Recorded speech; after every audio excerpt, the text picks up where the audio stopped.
नमस्कार, न्यूज अंग बिहार के डेली बुलेटिन में आपका स्वागत है। मैं हूं आपके साथ उम्मीद सोएबा। आइए करते हैं खबरों की शुरुआत। सबसे पहले नजर डालते हैं आज की हेडलाइंस पर। संघ प्रमुख के भागलपुर आगमन को लेकर सुरक्षा एजेंसियां अलर्ट। नक्सली और आईएसआई संगठन की धमकी के बाद बढ़ाई गई सुरक्षा।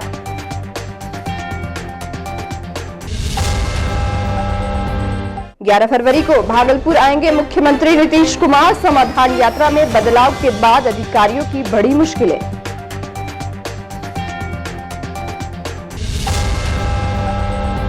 टीएमयू में फिर से शुरू होगी सिल्क की पढ़ाई। छात्रों को मिलेगी बीएससी इन सेरिकल्चर की डिग्री। कुलपति ने की पहल।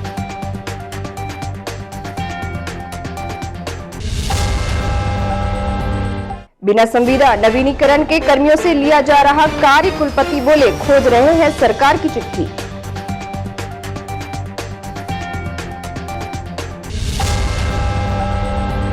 और राष्ट्रीय लोक अदालत में विभिन्न मामलों का होगा निष्पादन। सचिव ने दी जानकारी।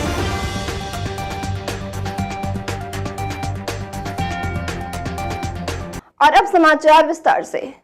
10 फरवरी को राष्ट्रीय स्वयंसेवक संघ के अध्यक्ष मोहन भागवत भागलपुर आ रहे हैं, जिसको लेकर सुरक्षा व्यवस्था के पुख्ता इंतजाम किए गए हैं। प्रशासन की ओर से सुरक्षा व्यवस्था में कोई कमी नहीं छोड़ी जा रही है। मोहन भागवत कुप्पा घाट में शुक्रवार को महर्षि मेही परमहंस जी महाराज के नए भवन का उद्घाटन करेंगे, लेकिन इसी बीच मोहन भागवत को धमकियां भी मिली है। बताया जा रहा है कि मोहन भागवत को लेकर पाकिस्तानी खुफिया एजेंसी आईएसआई, चरमपंथी और नक्सली संगठनों ने धमकी दी है, जिसके बाद पुलिस प्रशासन अलर्ट हो गई है।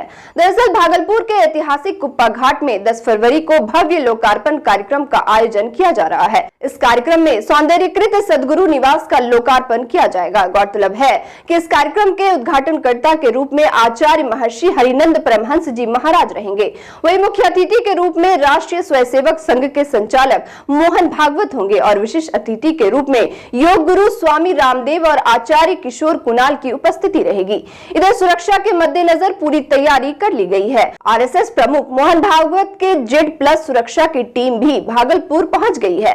चप्पे चप्पे पर सीसीटीवी कैमरे से निगरानी रखी जाएगी। वहीं महामंत्री दिव्य प्रकाश और कुप्पा घाट आश्रम के पंकज बाबा ने बताया कि लोकार्पण कार्यक्रम के बाद सदगुरु महर्षि मेही परमहंस जी महाराज के जीवन पर आधारित फीचर फिल्म के पोस्टर का अनावरण किया जाएगा। उन्होंने बताया कि कार्यक्रम के दौरान आम श्रद्धालुओं के लिए कुप्पा घाट बंद रहेगा।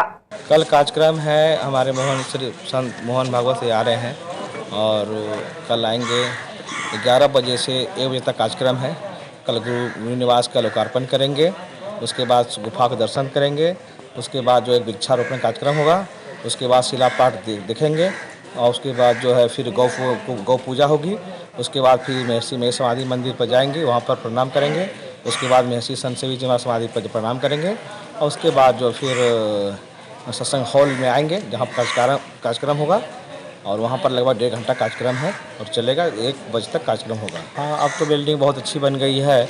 इसमें भक्तों के सहयोग से बहुत अच्छा बिल्डिंग बनी है। गुरुदेव की तपस्या भूमि है और यह गुरु निवास बोलते हैं। ये जो था जर्जर स्थिति थी, अब इसको बना के वर्षों ही टिकाऊ हो, लोगों को दर्शन का लाभ लेते रहें, इसके लिए सुरक्षित किया गया है। आप एक भव्य और सुसज्जित जो बिल्डिंग देख रहे हैं, ये संत सदगुरु महर्षि मेही परमहंस जी महाराज का निवास स्थान है और उन्हें जो है विकसित किया गया है, सुसज्जित किया गया है और संरक्षित किया गया है। इसी भव्य भवन का कल लोकार्पण समारोह पूज्य सरसंघ चालक जी की उपस्थिति में और ये किशोर कुणाल जी जो महावीर मंदिर न्यास समिति के हैं, वो हमारे अतिथि के तौर पर और पूज्य आचार्य श्री के द्वारा जो है इनका लोकार्पण किया जाएगा। मुख्यमंत्री नीतीश कुमार के आगमन को लेकर भागलपुर जिला प्रशासन ने तैयारी तेज कर दिया है। समाधान यात्रा के तहत मुख्यमंत्री नीतीश कुमार अब 11 फरवरी को भागलपुर आएंगे। बताया जा रहा है कि वे गणेशपुर तिनपुलिया गांव में लोगों से मिलेंगे और पूर्ण हुई योजनाओं का उद्घाटन करेंगे। जानकारी के अनुसार सीएम सुबह 10:15 पर अलीगंज के सीपेट परिसर के लिए पटना से आएंगे। इसके बाद वे गणेशपुर तिनपुलिया गाँव जाएंगे, जबकि दोपहर 12 से 1 बजे तक जिले में संचालित योजनाओं की की समीक्षा करेंगे। वहीं 1:30 बजे मुख्यमंत्री जमुई के लिए हेलीकॉप्टर से रवाना होंगे। इधर मुख्यमंत्री के समाधान यात्रा के कारण प्रशासनिक अधिकारियों में हड़कंप मचा हुआ है। बता दें कि भागलपुर में वृहद आश्रय स्थल, खेल भवन सहित कई नवनिर्मित भवन का सीएम उद्घाटन करेंगे। मुख्यमंत्री के आगमन से पूर्व भागलपुर के जिलाधिकारी सुब्रत कुमार सेन ने वृहद आश्रय स्थल सहित सभी नवनिर्मित भवन का निरीक्षण किया। जिलाधिकारी सुब्रत कुमार सेन ने बताया कि मुख्यमंत्री का जिले में कई कार्यक्रम निर्धारित है, जिसको लेकर सारी तैयारियां पूरी कर ली गई है। मुख्यमंत्री के आगमन को लेकर सुरक्षा व्यवस्था के कड़े इंतजाम किए गए हैं। तिलका मांझी भागलपुर विश्वविद्यालय अब फिर से सिल्क इंस्टीट्यूट को पुनर्जीवित करेगा, जिसको लेकर कवायद शुरू कर दी गई है। सिल्क सिटी के नाम से मशहूर भागलपुर के विकास में अब एक और नया अध्याय जुड़ जाएगा। वहीं लालबाग स्थित कुलपति के आवासीय कार्यालय में गुरुवार को एक प्रेस कॉन्फ्रेंस आयोजित किया गया। इस दौरान कुलपति प्रोफेसर जवाहरलाल ने कहा कि रेशम इंस्टीट्यूट को बढ़ावा देने में टीएमयू की महत्वपूर्ण भूमिका रहेगी। सिल्क संस्थान बंद हो जाने के कारण यहाँ के छात्र सिल्क की पढ़ाई से वंचित हो गए हैं, जबकि भागलपुर की पहचान सिल्क उद्योग से ही है। भागलपुर के सिल्क की पहचान न केवल भारत भर में ही है, बल्कि विदेशों में भी है। सिल्क की पहचान एक बार फिर से राष्ट्रीय अंतर्राष्ट्रीय स्तर पर होगी। टीएमयू इस दिशा में ठोस पहल करेगा।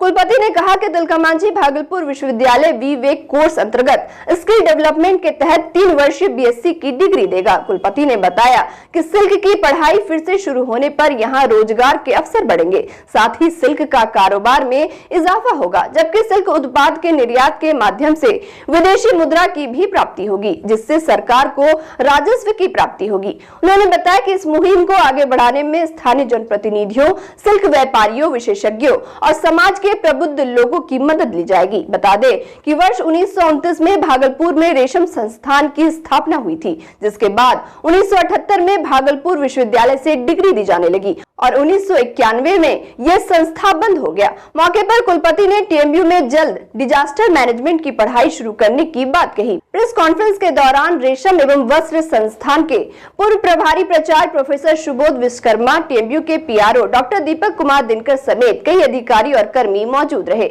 ये भागलपुर की पहचान सिल्क सिटी के रूप में है। भागलपुर सिल्क सिटी से अब स्मार्ट सिटी भी बनने जा रहा है।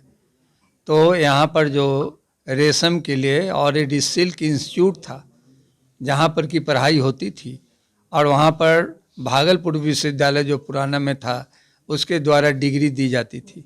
मुझे यह जानकारी मिली कि यहाँ के जो बच्चे जो निकले हैं वो बड़े बड़े ओहदे पर हैं, लेकिन कतिपय कारण बस इंस्टीट्यूट जो है वो बंद हो गया और यह कार्य जो है वो पॉलिटेक्निक कॉलेज को दिया गया। मैंने विश्वकर्मा जी जो इसके प्रिंसिपल थे उनको मैंने बुलाया और मैंने इस संबंध में जानकारी प्राप्त की। तो ये पता चला कि वो चीज़ वहाँ पर पढ़ाई नहीं हो सकती है पॉलिटेक्निक में, जो कि यहाँ पर होती थी। पहला तो आप ये जान रखिए कि पॉलिटेक्निक डिप्लोमा देता है, डिग्री नहीं देता है, और डिग्री डिप्लोमा से बड़ा है। तो मेरे मन में आया कि क्यों नहीं शर्मा जी को बुला करके इस संबंध में बात किया जाए। तो मैं सबसे पहले प्रयास करूँगा कि सिल्क का बढ़ावा देने के लिए सिल्क को ज़्यादा से ज़्यादा एक्सपोर्ट हो भागलपुर का देश और विदेश में, इसके लिए सिल्क इंस्टीट्यूट को फिर से पुनर्जीवित करने के लिए माननीय मुख्यमंत्री जी के पास, महामहिम के पास एक हम प्रोजेक्ट बना करके भेजेंगे।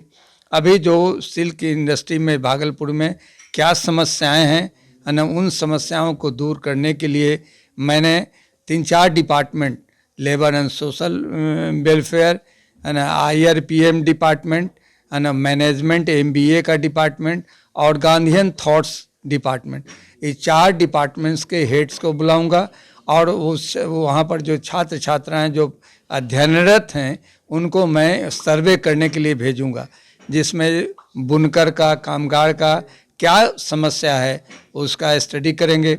जो बड़े बड़े यहाँ के जो उद्योगपति हैं उनका भी अलग से मीटिंग बुलाऊंगा और यह जानने की कोशिश करूंगा कि हम भागलपुर में मतलब इस इंडस्ट्री को, सिल्क इंडस्ट्री को कैसे बढ़ावा दें, कैसे ज़्यादा निर्यात किया जाए, इस संबंध में मैं विचार करूंगा।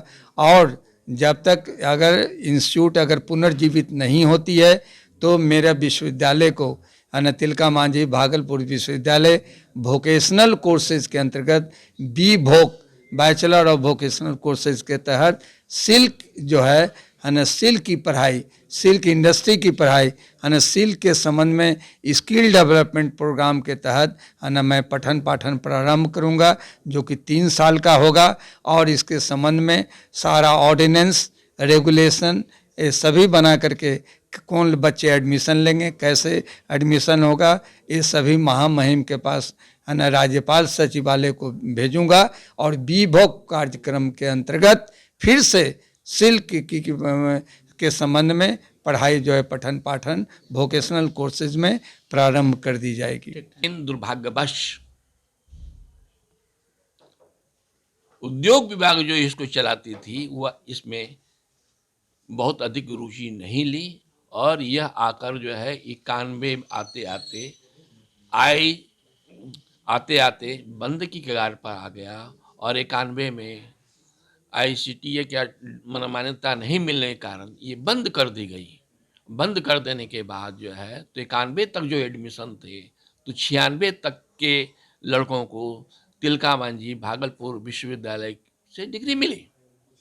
उसके बाद बंद होने के बाद जो है यहाँ के स्थानीय भूतपूर्व सांसद रामजी सिंह ने एक जनहित याचिका दी और हाई कोर्ट ने डायरेक्शन दिया कि आप इसे बहुत जल्दी चालू कर दें। तो इसमें भी सरकार ने नेगड़ी बांध दी और इसको इंटरमीडिएट काउंसिल में देके एक सर्टिफिकेट कोर्स में खोल दिया, जो बहुत दिन तक नहीं चल पाई। इधर इधर समाचार पत्रों के द्वारा ही मालूम हुआ है कि उद्योग विभाग ने भूमि भवन के साथ सारे चीज़ को हस्तांतरित कर दी है साइंस एंड टेक्नोलॉजी को और ये पॉलिटेक्निक पढ़ाएगी। अब प्रश्न होता है कि माननीय कुलपति की चिंता इसलिए है कि हमारा पहचान रेशम से है, हमारा पहचान टेक्सटाइल से नहीं है। तिलका मांझी भागलपुर विश्वविद्यालय के 100 से अधिक संविदा कर्मियों को लेकर कुलपति प्रोफेसर जवाहरलाल ने गुरुवार को बड़ा बयान दिया है। एक सवाल के जवाब में कुलपति ने कहा कि संविदा कर्मियों का नवीनीकरण सरकार की चिट्ठी के आधार पर ही किया जाएगा। उन्होंने बताया कि वर्ष 2013 तक जिन संविदा कर्मियों की नियुक्ति TMU में हुई है उसका रिन्यूअल करने का निर्देश दिया जा चुका है। बाकी बचे कर्मियों से अगर काम लिया जा रहा है तो उसे भी भुगतान किया जाएगा।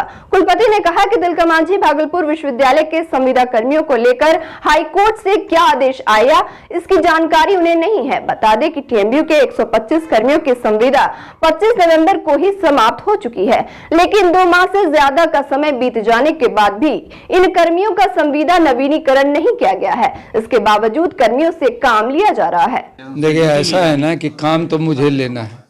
जहाँ तक संविदा रिन्यूअल का प्रश्न है, यह कानूनी प्रक्रिया है, टेक्निकल चीज़ें हैं। आपको ये पता होना चाहिए या जानकारी नहीं है लोगों को, 13 या 14 में सरकार का एक आदेश आया था जिसके तहत यह स्पष्ट लिखा हुआ था कि संविदा पर बहाली नहीं की जा सकती। वो कागज़ मैं यहाँ खोज रहा हूँ और वो यहाँ पर प्राप्त नहीं हो रहा है। मैं इसको जुगाड़ में हूँ, यानी कि कहीं से मिल जाए तब मैं डिसीजन लूँगा। लेकिन जो भी संविदा पर काम करने वाले कर्मचारी हैं वो काम कर रहे हैं बेचारे, मैं भुगतान भी कर रहा हूँ। वो अगर ज़रूरत पड़ेगा तो मैं बैकडेट से हम उसको कर देंगे, वो उसमें क्या हर्ज है। लेकिन बिना जब जानकारी में बात आ गई है और एकाएक हटा भी नहीं सकते, क्योंकि अगर हटा देंगे तो कार्ड जो है बाधित हो जाएगा। तो मैं उस लेटर के खोज में हूँ, वह लेटर मिलता है तो हम करेंगे। लेकिन कल ही मैंने निर्देश दे दिया है कि 2013 के पहले जो भी बहाली था उसका रिन्यूअल कर दिया जाए और 2013 के बाद में 14 के बाद में जब चिट्ठी मिलेगी तो विश्वविद्यालय इस पर निर्णय लेगा। निर्देश मुझे अभी तक प्राप्त नहीं है और मुझे इसकी जानकारी नहीं है। क्या बहुत असमंजस की स्थिति में है सर? नेचुरली इसलिए है कि जब तक वो लेटर, जैसे आपने कहा कि हाईकोर्ट आप ही के माध्यम से मुझे जानकारी मिल रही है, अगर हाईकोर्ट का भी जो निर्णय होगा तो उसका अनुपालन हम जरूर करेंगे। लेकिन कहीं न कहीं बात है, कोई न कोई चिट्ठी है ना, जो चिट्ठी हमको अभी तक नहीं मिल रही है। लेकिन जहाँ तक क्लियर केसेज हैं कि जो 13 के पहले 14 के पहले जो बहाल हैं, तो हमने कल कह दिया स्पष्ट कि आप उनका रिन्यूअल कर दें। और आपने कहा कि अभी अगर हाईकोर्ट का भी है तो उसको भी आज हम दिखाते हैं, और अगर ऐसा मिल जाएगा तो फिर हम कर देंगे।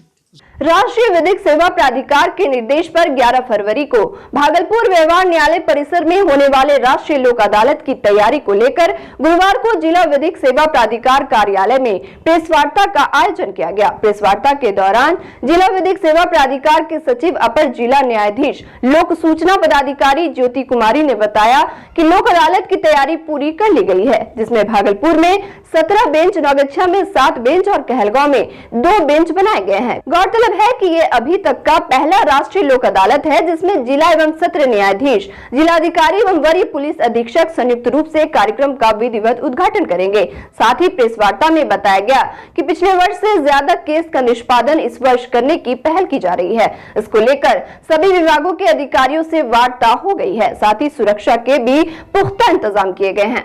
11/2/2023 को पहली लोक अदालत का आयोजन किया जा रहा है, उसी के रिगार्डिंग एक प्रेस कॉन्फ्रेंस रखी गई है। इसके लिए हम लोगों ने तैयारी पूरी कर ली है। हमारे यहाँ से 26 बेंच बने हैं, जिसमें भागलपुर में 17 बेंच है, कहलगांव में 2 और नौगछिया में 7 बेंच है। इसके अलावा सारे पक्षकार को नोटिस भी कर दिया गया है। इसमें से पोस्ट लिटिगेशन में 1800 नोटिस गए हैं और प्री लिटिगेशन केस में 26,000 नोटिस गए हैं। और इसमें जो भी वाद है, इसमें कंपाउंडेबल केसेज हैं, इलेक्ट्रिसिटी के मैटर है, NI एक्ट का मैटर है, ये सब बातों का उसमें निष्पादन किया जाएगा। और वक्त हो चला एक छोटे से ब्रेक का, मिलते हैं ब्रेक के बाद।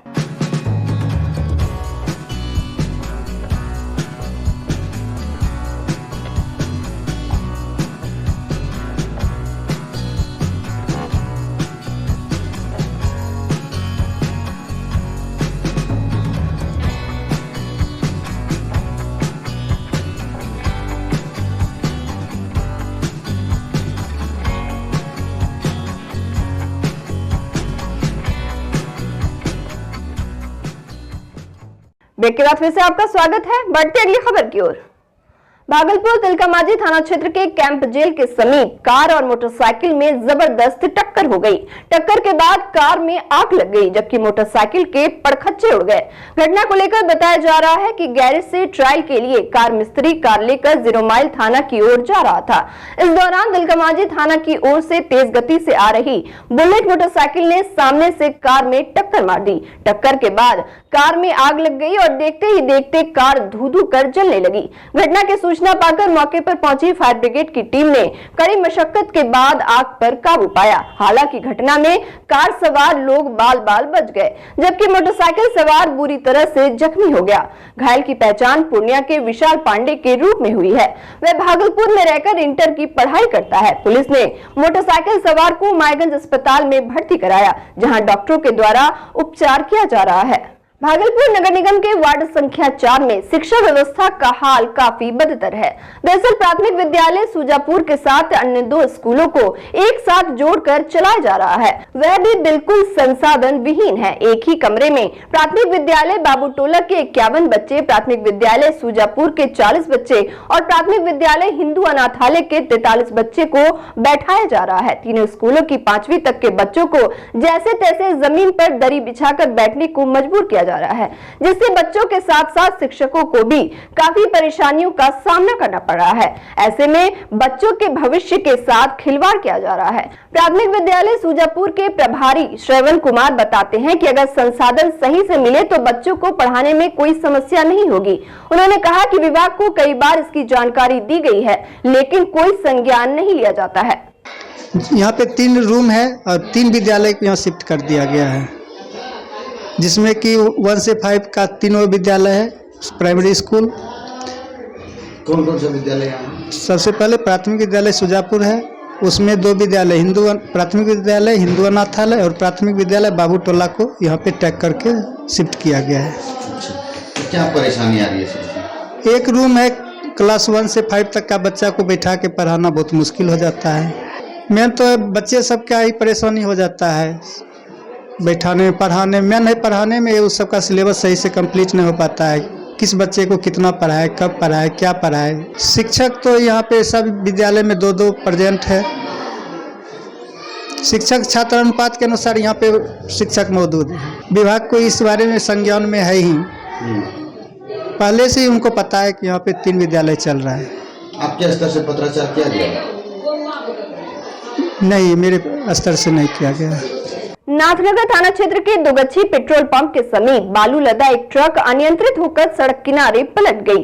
हालांकि ट्रक चालक बाल बाल बच गया। मिली जानकारी के मुताबिक ट्रक अकबरनगर से नाथनगर की ओर आ रही थी। इसी दौरान दुगच्छी पेट्रोल पंप के समीप सड़क किनारे गड्ढा होने की वजह से गाड़ी अनियंत्रित होकर पलट गई। स्थानीय लोगों से मिली जानकारी के मुताबिक चालक जैसे तैसे गाड़ी से बाहर निकलकर अपनी जान बचाकर मौके से फरार हो गया। स्थानीय लोगों ने इसकी सूचना नाथनगर थाना पुलिस को दी। सूचना पर पहुंची पुलिस ने कार्रवाई करते हुए ट्रक को जब्त कर लिया है।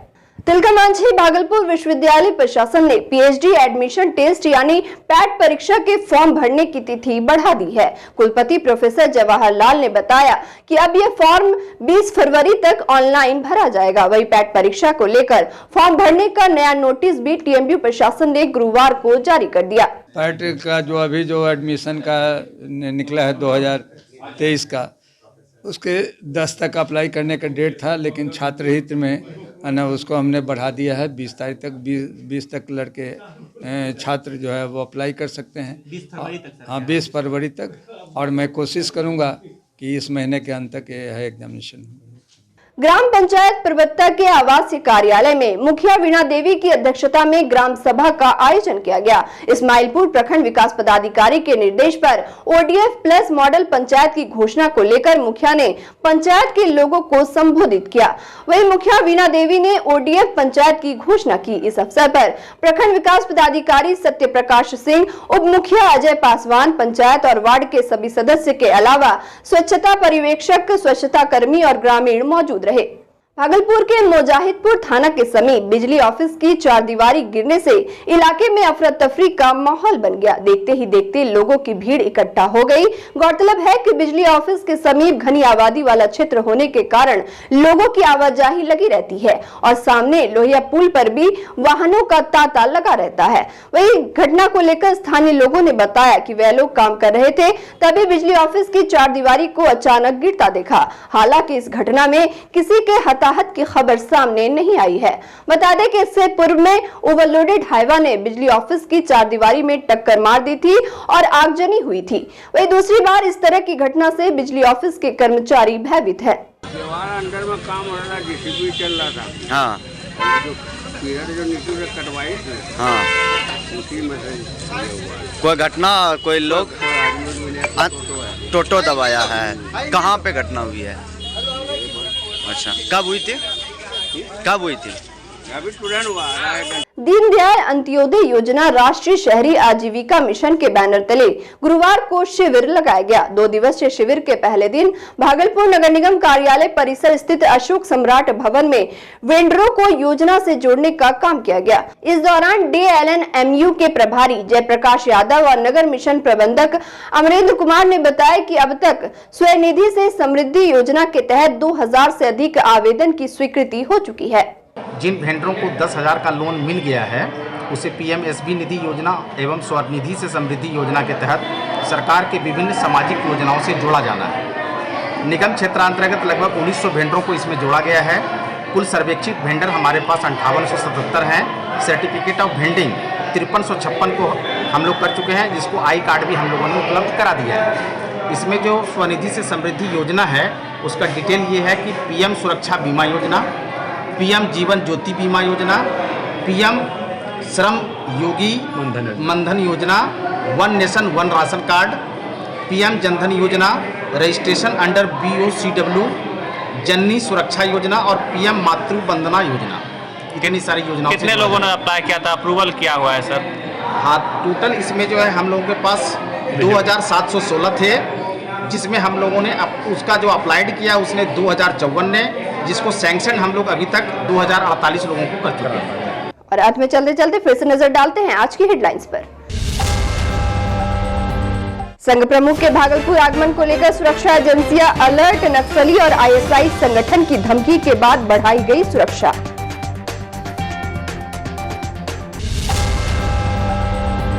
ग्यारह फरवरी को भागलपुर आएंगे मुख्यमंत्री नीतीश कुमार। समाधान यात्रा में बदलाव के बाद अधिकारियों की बड़ी मुश्किलें।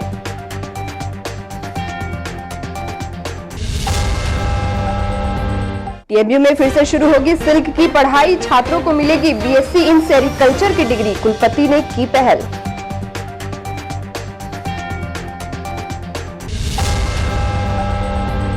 बिना संविदा नवीनीकरण के कर्मियों से लिया जा रहा कार्य, कुलपति बोले खोज रहे हैं सरकार की चिट्ठी।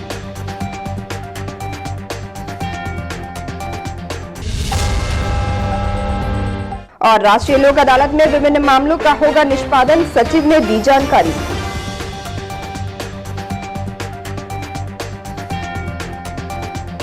आज के इस बुलेटिन में बस इतना ही। नमस्कार।